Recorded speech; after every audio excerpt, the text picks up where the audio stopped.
नमस्ते सदा वत्सले मातृभूमि। प्रणाम है पुण्य भूमि मातृभूमि भारत को। मैं विक्रम आपका स्वागत करता हूं आपके अपने YouTube channel the Gita says पर। इस गीता ज्ञान यज्ञ में आज हम चर्चा करेंगे अध्याय 1 श्लोक क्रमांक 4, 5 और 6 के ऊपर।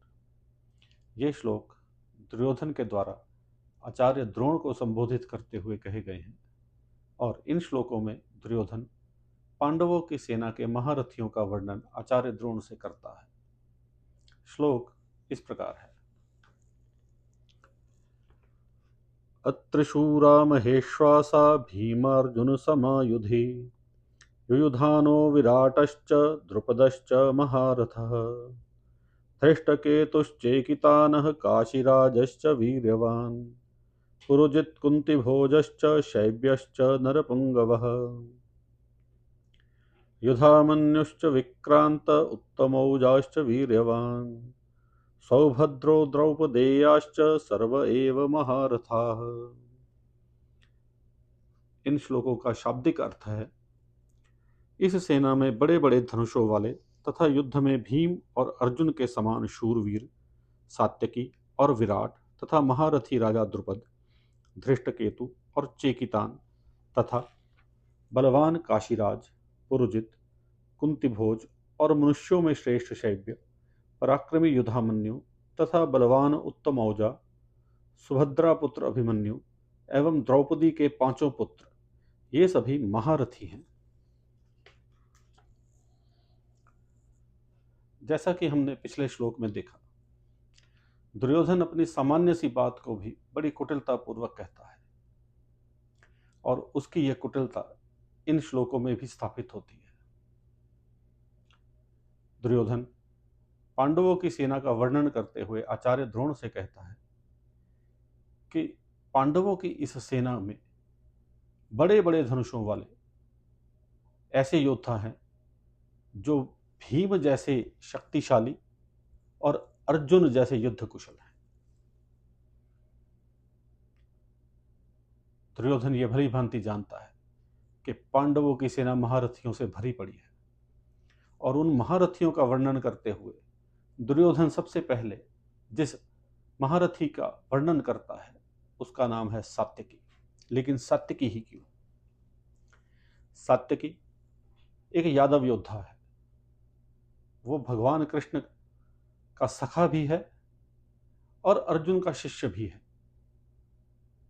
उसने अपनी युद्ध विद्या अर्जुन से ही सीखी है और सात्यकी का नाम सबसे पहले लेकर के दुर्योधन आचार्य के मन में एक भाव भरने की कोशिश कर रहा है कि एक तो वो शिष्य है सात्यकी जो अपने गुरु अर्जुन के साथ कंधे से कंधा मिलाकर लड़ रहा है, और एक शिष्य अर्जुन है जो आपके ही विरुद्ध युद्ध के लिए खड़ा है।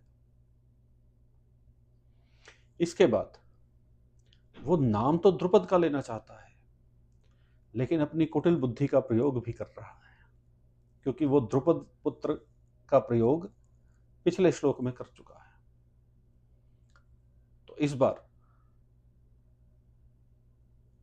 उस द्रोणाचार्य के विषय में ऐसा भाव ना आए कि ये द्रुपद का बार बार नाम ले रहा है, तो वो द्रुपद के नाम से पहले विराट का नाम लेता है, राजा विराट, जहां अज्ञातवास में पांडव रहे।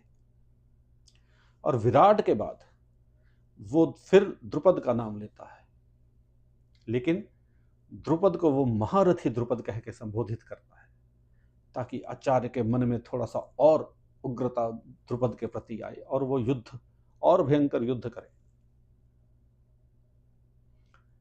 द्रुपद के बाद अगले जिस योद्धा का वो नाम लेता है वो है धृष्टकेतु। अब ये धृष्टकेतु कौन है? धृष्टकेतु शिशुपाल का पुत्र है, वही शिशुपाल जिसका वध भगवान श्री कृष्ण ने राजसूय यज्ञ के समय युधिष्ठिर की सभा में किया था। और दुर्योधन ये अचंभित हो रहा है कि जिसके पिता का वध कृष्ण भगवान कृष्ण के हाथों हुआ, वो उन्हीं की सेना की तरफ से युद्ध कर रहा है। धृष्टकेतु के बाद अगला योद्धा चेकितान। चेकितान भी एक यादव योद्धा है और उसने भी नारायणी सेना के साथ मिलकर दुर्योधन के साथ युद्ध न करके पांडवों के साथ मिलकर के दुर्योधन के विरुद्ध युद्ध करना स्वीकारा। इसलिए अगला जो योद्धा है वो चेकितान का नाम लेते हुए दुर्योधन आचार्य द्रोण को उसके विषय में बतलाता है। चेकितान के बाद दुर्योधन काशीराज का नाम लेता है। काशीराज की कन्याओं का पितामह भीष्म ने किसी समय हरण किया था, तो इसलिए वो उस भाव को भी जरा जगाना चाह रहा है कि उनके साथ हमारी पुरानी शत्रुता है। भले ही विवाह संबंध रहे हों, लेकिन वो पुरानी शत्रुता को निभाने के लिए इस समय हमारे विरुद्ध लड़ रहे हैं। काशीराज के बाद वो पुरुजित और कुंती भोज, इन दो महायोद्धाओं का नाम लेता है। ये दोनों युधिष्ठिर के मामा हैं। नकुल और सहदेव के मामा मद्र नरेश राजा शल्य, उनको भी कुटिलता पूर्वक दुर्योधन ने अपनी ओर मिला लिया। लेकिन युधिष्ठिर के मामा कुंती भोज और पुरुजित, ये पांडवों की तरफ से युद्ध कर रहे हैं। ये दुर्योधन से सहारा नहीं जा रहा। और इसके बाद वो मनुष्यों में श्रेष्ठ शैब्य का वर्णन करता है। शैब्य युधिष्ठिर के ससुर हैं। इन सब महारथियों का वर्णन करने के बाद वो युधामन्यु और उत्तमौजा का वर्णन करता है। युधामन्यु और उत्तमौजा बड़े विकट योद्धा हैं।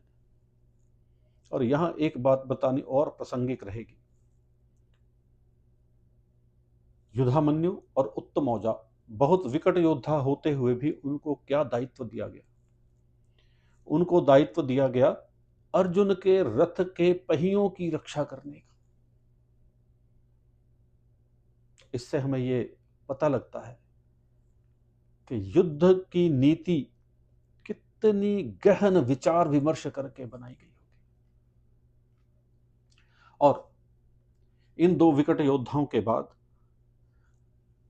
दुर्योधन चर्चा करता है अभिमन्यु की। अभिमन्यु का पराक्रम किसी से छुपा नहीं हुआ। वो अर्जुन का पुत्र है और भगवान श्री कृष्ण का भांजा है।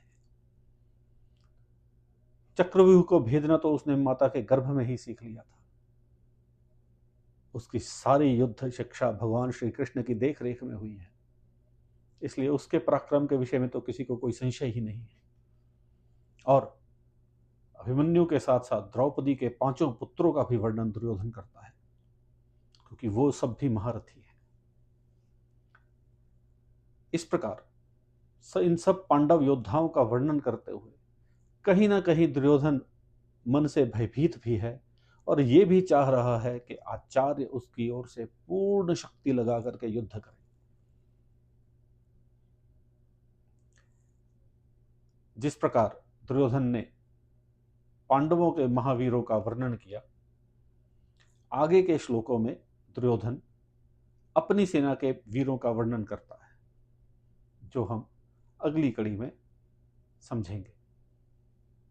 आप सबसे निवेदन है कि इस गीता ज्ञान यज्ञ में हमारा सहयोग करें। इस वीडियो को ज़्यादा से ज़्यादा लोगों के साथ शेयर करें, चैनल को सब्सक्राइब करें और इस गीता ज्ञान यज्ञ में हमारा सहयोग करके पुण्य के भागी बने। इतना कहता हुआ ही मैं अपनी वाणी को विराम देता हूँ। नमो नारायण, शंभो महादेव।